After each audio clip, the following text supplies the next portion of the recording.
Tibbin tarixini araşdırarkən onun köklərinin çox qədimlərə gedib çıxdığını görərik. Hətta o dərəcədə ki, antik Yunan mifologiyasında tibbi, sağlamlığı tərənnüm edən ilahələr, tanrılar olub. Əsatirlərə inansaq bu tanrı istənilən xəstəliyi sağaldır, bir toxunuşla ölüyə can verə bilirmiş. Təbii ki, bunlar qədim insanın təxəyyülünün məhsuludur. Lakin müasir tibbin rəmzinə çevrilmiş bir çox piktoqrafik, yəni şəkli yazılar var ki, kökü həmin mifologiyalardan qaynaqlanır. Məsələn, hər zaman göz önündə olan, lakin mənasını bilmədiyimiz piyaləyə dolanmış ilan simvolu. Yəqin ki, apteklərdə və səhiyyə ocaqlarında gördüyümüz bu simvol çoxlarına tanışdır. Tibb tarixi araşdırmacısı Suğra Mehdiyeva deyir ki, ilan tibbdə uzun ömürlülük rəmzi sayılır.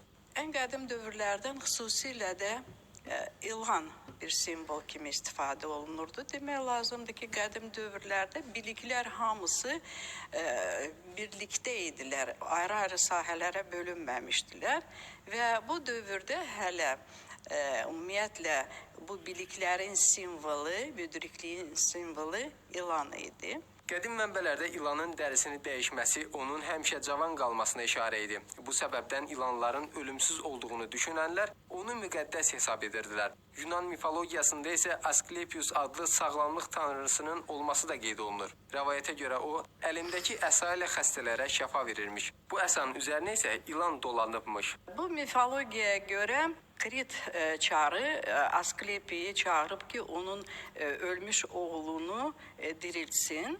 Və o gedəndə bu deməli çarın yanına görür ki, əsasının üstündə ilan var və bu ilanı öldürür.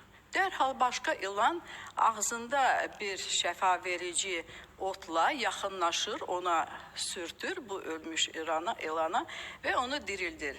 Və Asklepi də bu həmin müalicəvi otu götürür və gedir o Kritin çarının oğlunu dirildir. İlanların zəhərindən bir çox dərmanların hazırlandığı hamıya məlumdur. Bu dərmanlar əsasən piyalələrdə hazırlanırdı. Apteklərdə gördüyümüz piyaləyə dolanan ilan simvolunun da buradan qaynaqlandığı ehtimal olunur. Onu da qeyd edək ki, bu simvol Ümumdünya Səhiyyə Təşkilatının da rəmzi hesab olunur.